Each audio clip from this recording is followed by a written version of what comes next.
The Borodino Banquet, eating the fallen. You step onto the frozen fields of Borodino at dusk, the air so bitter it steals your breath, and the only warmth comes from flickering lanterns strung between splintered cannon carriages. Around you, the landscape is littered with upended earth, broken muskets, and the silent forms of men who fought and died that day. This is no ordinary post-battle scene. Tonight, the survivors of Napoleon's Grande Armée will dine in a way that will echo through history, and haunt every soldier who tasted the horrors of war. It begins when General Junot, ever mindful of morale, orders a field banquet beneath a tattered canvas. He speaks in clipped tones, "Men must eat. We will make do." Yet as cooks behind hastily built fire pits prepare rations, it becomes clear that nothing fresh remains. For days, the supply wagons have been snared in mud and enemy fire. Cattle are gone, and horses, too priceless to butcher, stand tethered at the edge of camp, their breath misting in the cold air. The cooks confer in low, terrified whispers. By the time lanterns are lit and officers settle onto rough-hewn benches, what arrives on the wooden tables are steaming terrines of grayish, sinewy flesh. The lead cook announces it as fresh venison, seasoning it hurriedly with salt and dried herbs. Lantern light dances off the glistening broth, and an uneasy hush falls over the company. You see young lieutenants exchange glances, their faces pale beneath heavy greatcoats.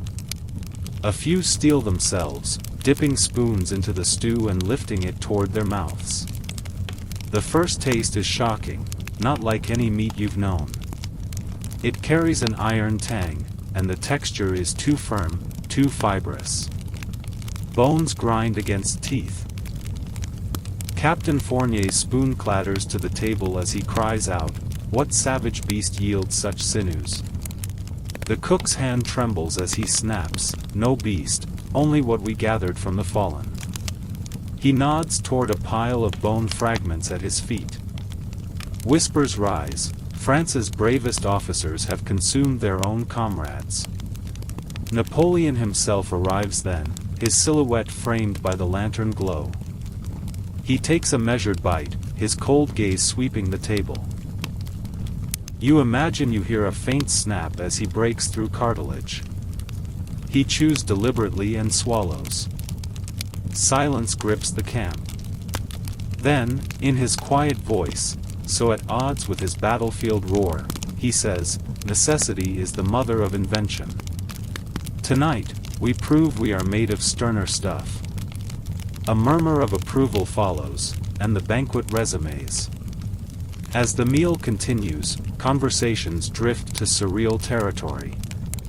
Lieutenant Dubois, eyes distant, murmurs that he dreamt of a Russian sergeant's last moments. The snapping of ribs, the cold heft of bayonets. Another officer confesses hearing soft whispers under the canvas, voices crying out for release. The wind moans across the fields, carrying a scent that is part smoke, part decay. You glimpse shapes beyond the lanterns, pale figures drifting among the cannons, as if drawn by the aroma of cooking flesh. Near midnight, drums roll out in the distance, a steady, ghostly beat that could be an echo of the battle. Officers freeze, spoons halfway to their lips. The cook stands silent, tears tracing patterns through the soot on his cheeks. In that moment, the line between life and death blurs. You are dining among the dead, and the dead seem to dine with you. When the tureens empty, the officers lift their bowls one last time. You see hardened captains turn away, unable to meet each other's eyes. Plates are passed back, and final scraps are scraped from bone shards. The cook collects the remnants and flings them into the embers. Flames roar to life, as if eager to consume the last evidence of this atrocity. By dawn, the tables are gone, and the fire pits are cold. A light snowfall dusts the ground, erasing footprints. Soldiers form ranks in silence, their faces drawn and haunted. They march on toward Moscow, but the banquet stays with them. You sense its legacy in every cough, every frost-brittle breath. Months later, in a smoky Parisian tavern far from the front lines, the tale surfaces like a grisly rumor. Patrons lean forward as an ex-officer recounts the venison that tasted of their own blood. Salon society recoils, some call it barbaric, others whisper that Napoleon himself sanctioned it. But in private correspondence, the emperor refers to it merely as a pragmatic solution to supply shortages. History, it seems, can swallow even the darkest deeds. Today, historians debate the banquet's reality. No official order survives, no cook's journal records the recipe. Yet if you wander Borodino at midnight, locals say you'll catch the scent of stewing meat carried on the wind, though no kitchen fire burns. They claim you'll hear distant laughter, the clink of spoons against bowls, and the low rumble of drums. So next time you think of war's necessities, food, shelter, ammunition, remember the soldiers who dined on the fallen. Because in the cold aftermath of Borodino, hunger became horror, and survival demanded the unthinkable.